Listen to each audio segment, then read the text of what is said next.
Hey everyone, welcome to today's Zero Fluff Explainer. We're bypassing all the noise and distilling today's most critical updates straight into your UPSC syllabus framework. I'm your host, and today we're focusing entirely on exactly what you need to know for the upcoming exams.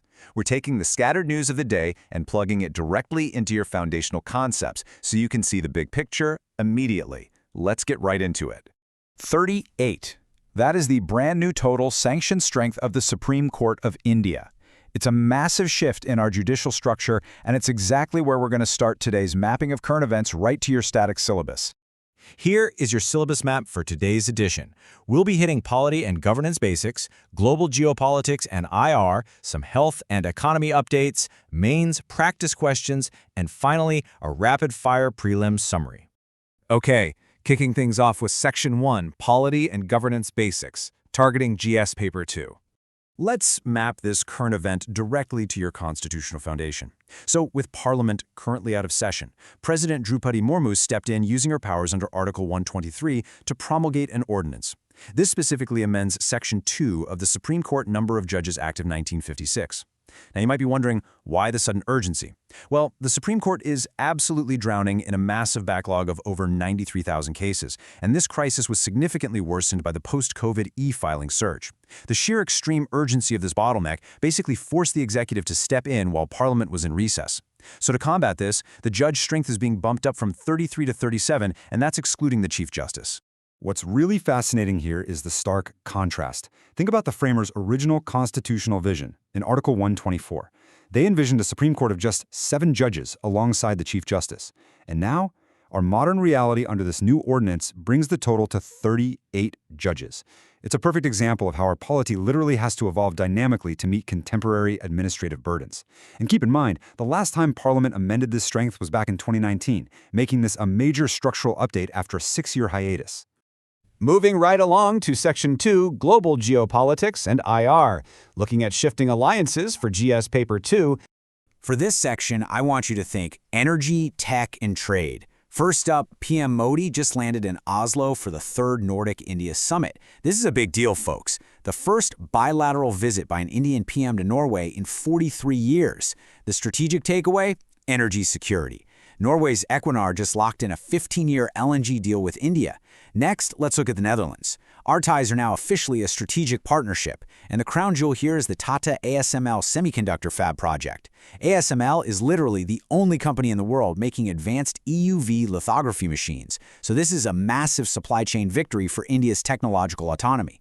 Finally, over in the UK, PM Keir Starmer is facing a major political crisis. His party is losing local seats, and the right-wing Reform UK party just captured a huge 26% vote share. Now, for your exams, ignore the political drama. The core takeaway is that this fragmentation directly threatens the political stability required to finalize the highly anticipated UK-India Free Trade Agreement. Staying in the IR realm, the recent Trump-Xi meeting brings a highly relevant theoretical concept front and center: the Thucydides trap. Coined by Harvard's Graham Allison, this is an absolutely vital concept for you to master. It describes the systemic, almost inevitable tension that kicks in when a rising power, like China, threatens to displace an established dominant power, like the United States. Allison actually based this on ancient history, specifically Athens rising to challenge Sparta. So whenever you're writing a GS2 answer about US-China friction, whether it's trade wars or tensions in the Taiwan Strait, dropping Graham Allison's framework into your argument will instantly elevate your analytical depth. Let's shift gears to Section 3, Health and Economy Updates, right at the intersection of GS Papers 2 and 3. The crucial update here is that the WHO just declared the ongoing Ebola outbreak in the Democratic Republic of Congo and Uganda a global emergency. But listen closely, because here is the trap for your prelims. This specific outbreak is driven by the Bundibugyo strain. Now, unlike the more common Zaire strain of Ebola, which actually does have an approved vaccine called Ervebo, this Bundibugyo variant is rare, and it currently has absolutely 0 approved vaccines or therapeutics. Examiners are absolutely going to try to trick you by asking if vaccines exist for this current outbreak. Remember, the answer is a hard no. It is also super important to nail down the legal phrasing used by global health bodies. The WHO declared a PHEIC, that's a public health emergency of international concern.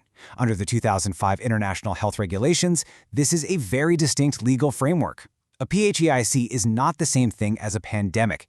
It basically signifies a serious, sudden, unusual, or unexpected event that demands immediate, coordinated international action. But crucially, the WHO actively advises against closing international borders during a PHEIC. They want localized containment, not broad isolation.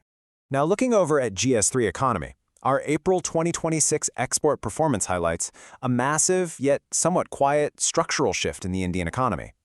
Services now make up nearly half, we're talking about 49%, of our total exports. They are standing almost exactly equal to merchandise exports. This parity is a huge paradigm shift from past decades, and it effectively insulates India from global manufacturing shocks. When you're drafting your mains answers about India's foreign trade policy target of $2 trillion by 2030, you absolutely must highlight this growing equilibrium between services and merchandise. Moving into Section 4, Mains Practice Questions. Let's add some analytical depth to everything we've discussed. Based on the Prime Minister's visit to Oslo, here is a highly probable mains question you could easily face. Now, when you structure this answer, you can't just rattle off basic bilateral facts. Your framework has to integrate multiple grand themes. You need to mention the opening of Arctic shipping lanes, like the Northern Sea Route due to melting ice. Then tie that to the subsequent race for critical minerals beneath that ice and vital technological tie-ups like green hydrogen and offshore wind. On top of that, you need to connect it to democratic alignment, how the Quad and Nordic countries structurally converge on maintaining a rules-based global order and achieving climate justice. Synthesizing those exact points is how you're going to score top marks. And finally, Section 5, Rapid-Fire Prelim Summary. Time for the trap box. Let's lock in these facts to make sure you don't fall for any examiner tricks. Firing through polity. Ordinances under Article 123 expire 6 weeks after Parliament reassembles. Weeks, not months. Don't let them confuse you with the 6-month maximum gap between sessions. Next, the new total Supreme Court strength is 38, breaking down to 37 judges plus the Chief Justice. And don't forget, the last time Parliament formally amended the judge strength was back in 2019. For international relations, geography is exactly where they catch you. A classic trap is assuming Norway is in the EU. It's not. It holds membership in the European Economic Area, the EEA. Also, keep your NATO timeline straight. Finland joined in 2023 and Sweden followed in 2024. Next up, ASML, that vital semiconductor company, operates out of the Netherlands, which is completely separate from the Nordic countries. And as for the Arctic Council, India merely holds observer status, which it got in 2013. It is not a full member. Closing out the traps for health and economy. Remember, a PHEIC declaration is completely separate from a pandemic classification. Also, Ebola is a filovirus. It is absolutely not airborne. It transmits exclusively through direct contact with bodily fluids. Over in the economy segment, the RODTEP scheme officially replaced the MEIS scheme back in 2021. And finally, G2. This is merely a theoretical geopolitical concept referring to the balance of power between the US and China. Do not confuse it with an official international grouping like the G20. We have covered massive ground today, from constitutional ordinances right through to global health emergencies.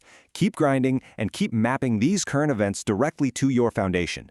I want to leave you with this thought. The global order and our polity are shifting every single day. So what small active discipline will you execute right now to ensure you master those shifts rather than getting left behind by them? Thanks for tuning into today's Explainer, and I'll catch you in the next one. If you're ready to really practice all 8 mains questions from today's news, and you want to get your hands on prelims MCQs and detailed notes, go ahead and download the complete PDF. Just scan the QR code on your screen or use the link in the description to join our Telegram channel. Keep up the amazing work, stay consistent, and I will see you in the next Explainer.